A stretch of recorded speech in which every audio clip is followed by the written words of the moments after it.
Hi friends, अभिमान academy का फिर से आपका स्वागत है। पहले हम कर लेते हैं रिवीजन इस करंट अफेयर क्लास के सेशन में। और देखिए, क्योंकि हमारा चैनल का नाम ही करंट अफेयर क्लास है, तो करंट अफेयर के अलावा कुछ और यहाँ पर बातें नहीं होती हैं। और करंट अफेयर में हमेशा की तरह हम पहले जो हमने लास्ट सेशन में क्वेश्चन पढ़ाए थे उनका रिवीजन करते हैं। और क्योंकि वीकली सेशन है तो हम जो हमारे पूरे वीक में इंपोर्टेंट क्वेश्चन है उनको भी यहाँ पर कवर करने वाले हैं। और आज के जो नए क्वेश्चंस हैं उनको भी हम देखते हैं। तो पूरे सेशन को बीच में आपको कभी ध्यान ना रहे, पहले ही वीडियो को लाइक कर दीजिए। चलिए शुरुआत करते हैं आज के सेशन की। पहला क्वेश्चन है, हाल ही में खबरों में रहा कुंभम घाटी किस राज्य में स्थित है? कुंभम घाटी है तमिलनाडु में स्थित। क्योंकि ये रैपिड सेशन है तो मैं थोड़ा तेजी से पढ़ाना चाहूंगा, आप थोड़ा ध्यान दें। तमिलनाडु की स्थापना 1 नवंबर 1956 को हुई। तमिलनाडु के प्रमुख रूप से बोली जाने वाली भाषा तमिल है।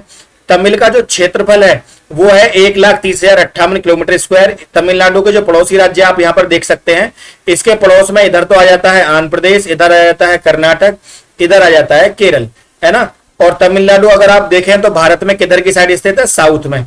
ईस्ट में गुजरात है ना। वेस्ट में अपना अरुणाचल प्रदेश है। और ये क्या है? ये अपना जम्मू कश्मीर है नॉर्थ में। ठीक, अब आते हैं अगले क्वेश्चन पर।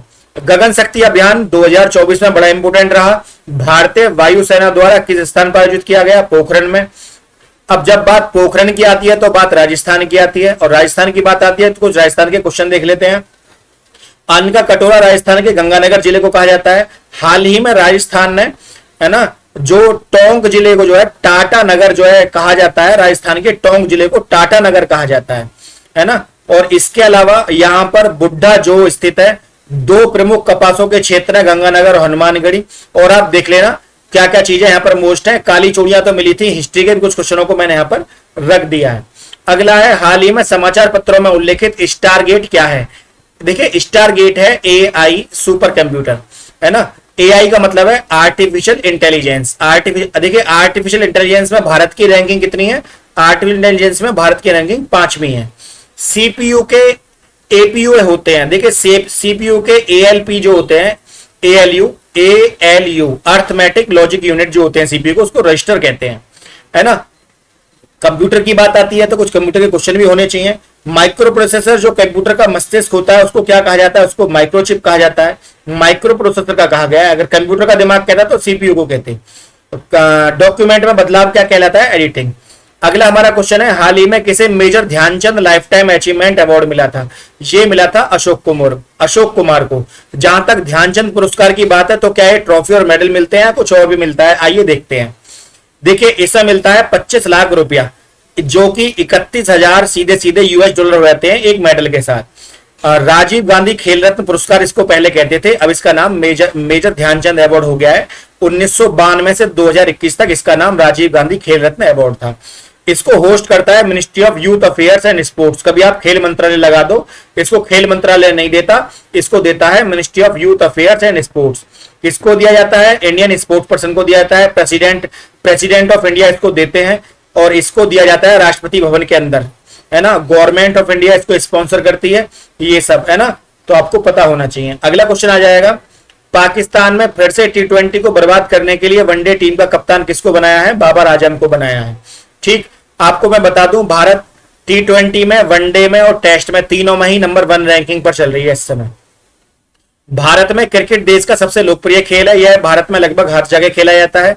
भारतीय क्रिकेट टीम ने 1983 में और 2011 में वर्ल्ड कप को जीता है 2 बार। और हमने ICC 2020 जीता है, वो जीता था 2007 में। 2013 में हमने ICC चैंपियंस ट्रॉफी जीती। और 2002 में हमने ICC चैंपियंस ट्रॉफी को श्रीलंका के साथ साझा किया। भारत में और ट्रॉफियों के नाम भी हैं, जैसे Ranji trophy, Dilip trophy, Vijay Hazare trophy, Deodhar trophy, Irani trophy, NKP सॉल्वेट एंजल ट्रॉफी। कई बार पूछ लेते हैं निम्नलिखित में से कौन सी ट्रॉफी क्रिकेट की नहीं है, तो आपको पता होना चाहिए कौन सी ट्रॉफी क्रिकेट की है। MS धोनी एक ऐसे खिलाड़ी हैं जिनको हम थाला भाई भी कहते हैं। इनकी कप्तानी में हमने ICC का हर टूर्नामेंट जीत रखा है, ये भी एक वर्ल्ड रिकॉर्ड हो जाता है। हाल ही में किन खिलाड़ियों ने मियामी ओपन टेनिस टूर्नामेंट का पुरुष युगल खिताब जीता है? वो जीता है भारतीय खिलाड़ी रोहन बोपन्ना और ऑस्ट्रेलियाई खिलाड़ी मैथ्यू एबडेन ने। टेनिस टूर्नामेंट इन इंडिया कौन कौन से हैं? देखिए, मियामी ओपन टेनिस टूर्नामेंट काफी बड़ा है, विंबलडन भी काफी बड़ा है है ना। चेन्नई ओपन भी काफी बड़ा है, लेकिन सबसे पहले हमें मियामी ओपन का पता होना चाहिए। मियामी ओपन रोहन बोपन्ना ने भारतीय और मैथ्यू एबडेन ने। इसके अलावा भारत में कौन कौन से टेनिस टूर्नामेंट होते हैं ये भी आपको पता होना चाहिए। भारत में केवल 6 ही बड़े टेनिस टूर्नामेंट होते हैं। Chennai open, international premier tennis league, Delhi open, national, KPIT, MSLTA, challenger, WTA, Sunfeast open, ये खेला जाता है भारत में। हाल ही में कौन एशिया का सबसे अधिक विदेशी फंड इकट्ठा करा? देखिए, विदेशों से भारत में जो पैसा आता है उसको विदेशी फंड कहते हैं। वो सबसे ज्यादा पैसा आया भारत में। ऐसा क्यों है कि जो भारत के जो लाल हैं वो भारत में अपने माँ बाप को पैसा भेजते हैं और वो पैसा इकट्ठा होकर भारत की इकोनॉमी में हिस्सा देता है। तो यही जो पैसा है ये भारत सबसे ज्यादा लेकर आया। इस समय भारत का इंडियन फॉरेक्स रिजर्व कितना है? भारत के पास पैसा कितना है? भारत के पास रिजर्व में है $6,42,631 मिलियन जो है यहाँ पर भारत के पास पैसा है, जो कि काफी ज्यादा है। ये 9 फरवरी 2024 की रिपोर्ट है, इसके बाद कोई रिपोर्ट नहीं आई है अभी तक। According to the Reserve Bank of India, the Indian forex reserve consist foreign currency, gold भी रखता है अपने पास, करेंसी भी रखता है, और ये ड्रॉइंग राइट्स भी जो है इंटरनेशनल मॉनेटरी फंड इसको जारी करता है हर साल। ये भी आपको पता होना चाहिए। देखिए, दक्षिण भारत के बहुत बड़े सुपरस्टार हैं अल्लू अर्जुन। पुष्पा नाम की मूवी से काफी फेमस हो गए, ये आप साइन देख रहे होंगे इनका, है ना। तो इन्होंने दुबई में मैडम तुसाद म्यूजियम में इनकी मोम की प्रतिमा लगी है। ये जो है ये असली वाले हैं, और ये जो है मोम की प्रतिमा आप यहाँ पर देख सकते हैं। ठीक, अगला है, हाल ही में टाटा इंटरनेशनल ने किसे एमडी नियुक्त किया है? वो एमडी नियुक्त किया है राजीव सिंघल को। टाटा इंटरनेशनल, रतन टाटा, जमशेदजी टाटा आप समझ गए होंगे, अपने आप में लीजेंड है रतन टाटा जी। अब इस समय टाटा जो है, मैं आपको बता दूं, 135 सब्सिडरी कंपनियों को चलाता है अपने नीचे। 135 सब्सिडरी कंपनी है टाटा की। टाटा कोई एक कंपनी नहीं है। और $150 बिलियन, लगभग $12 ट्रिलियन का इस साल इन्होंने मुनाफा कमाया है। जितना भारत के दुनिया के सबसे अमीर आदमी डोनाल्ड ट्रंप के पास पैसा नहीं है, उतना तो टाटा ने दान कर दिया है। ये भी अपने आप में एक रिकॉर्ड है अब तक का। अगला क्वेश्चन है, हाल ही में खबरों में रहा कच्चा थीवू द्वीप किन दो देशों के बीच में स्थित है? ये स्थित है भारत और श्रीलंका के बीच में। कच्चा थीवू द्वीप ये चर्चाओं में क्यों है? क्योंकि भारत इसे श्रीलंका से वापस ले सकता है, इसलिए चर्चाओं में है। इसकी चौड़ाई है 53 से 80 किलोमीटर। इस जलडमरू मध्य का नाम रॉबर्ट पार्क। देखिए, हम पाक स्टेट को पाक स्टेट क्यों कहते हैं? क्योंकि एक व्यक्ति था रॉबर्ट पार्क, उसने इसका नाम उसी के नाम पर, क्योंकि जो ब्रिटिश राज में मद्रास प्रेसिडेंसी का एक गवर्नर हुआ करता था, इसी के नाम पर इसका नाम पाक स्टेट रखा गया। 53 से 80 किलोमीटर ये चौड़ा है। इसमें कई नदियां भी हैं। वेंगई नदी तमिलनाडु की काफी फेमस है, जो इसमें से निकलती है। अगला क्वेश्चन आता है, फिक्की लेडीज ऑर्गेनाइजेशन नई संस्था बनी है, पेपर में आ सकता है। इसकी राष्ट्रीय अध्यक्ष है ये जो लाल साड़ी पहनकर बीच में बैठी है महिला, है ना, इनका नाम है जयश्री दास वर्मा। आप यहाँ पर देख भी सकते हैं, जयश्री दास वर्मा। तो ये क्या है? ये 25 महिलाओं के द्वारा शुरू किया गया एक स्टार्टअप है।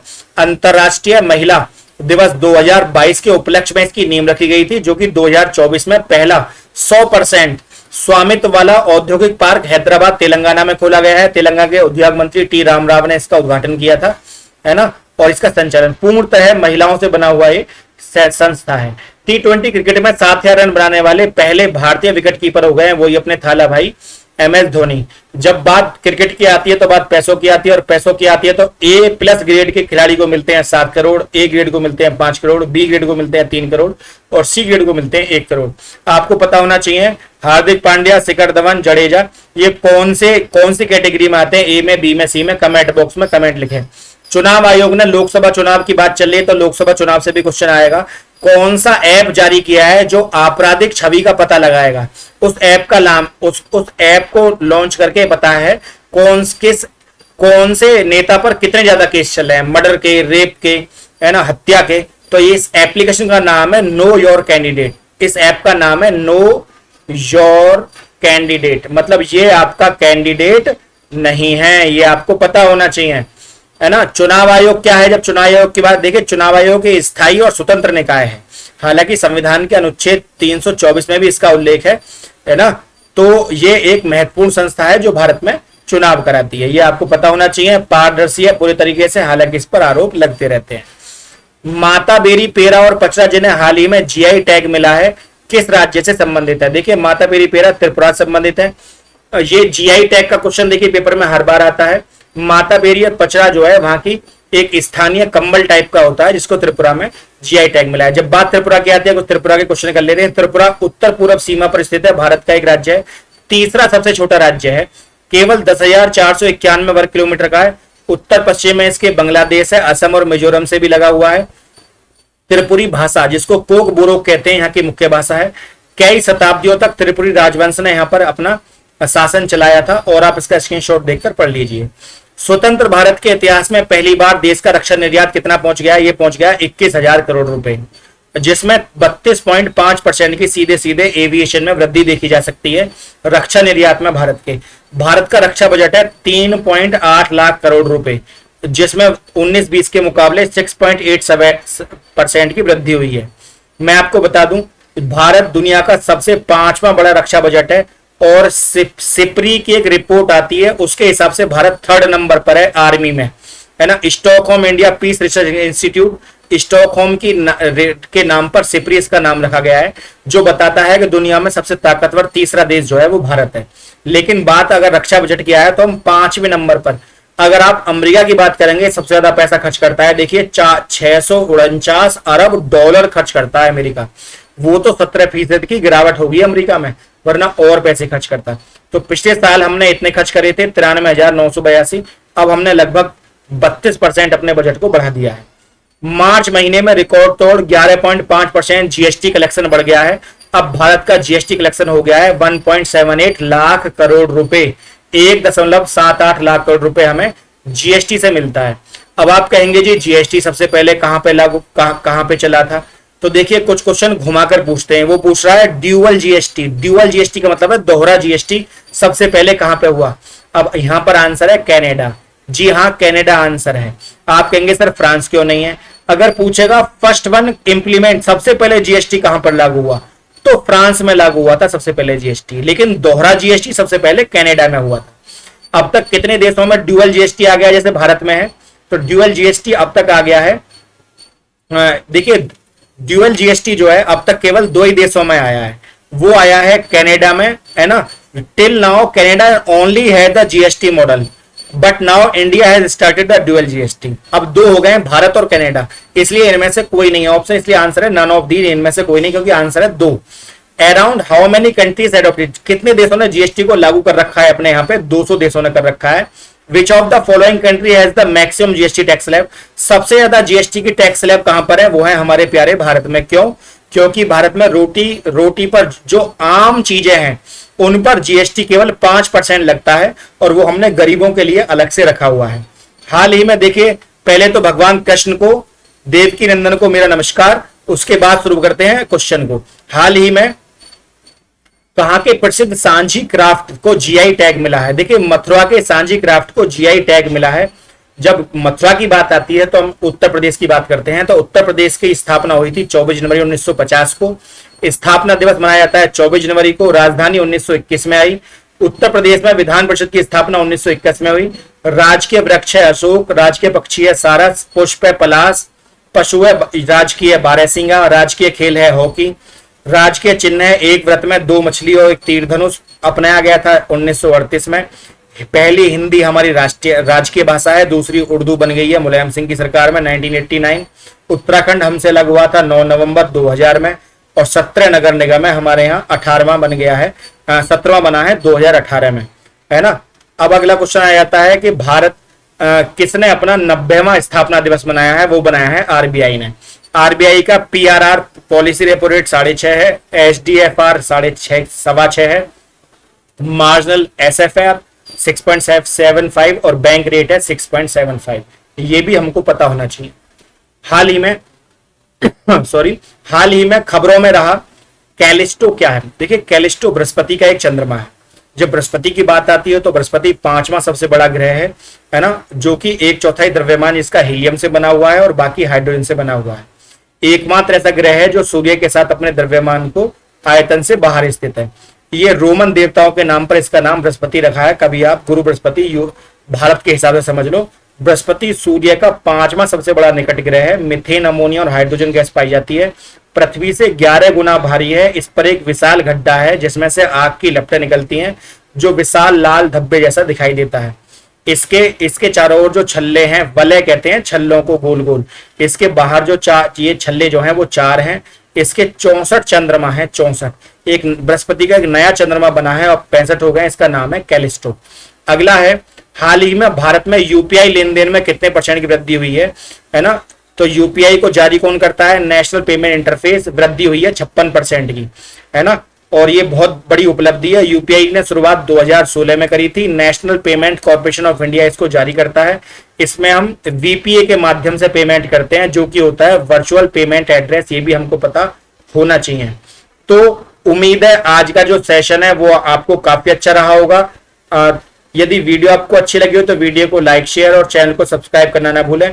आज के लिए इतना ही। जय हिंद, जय भारत।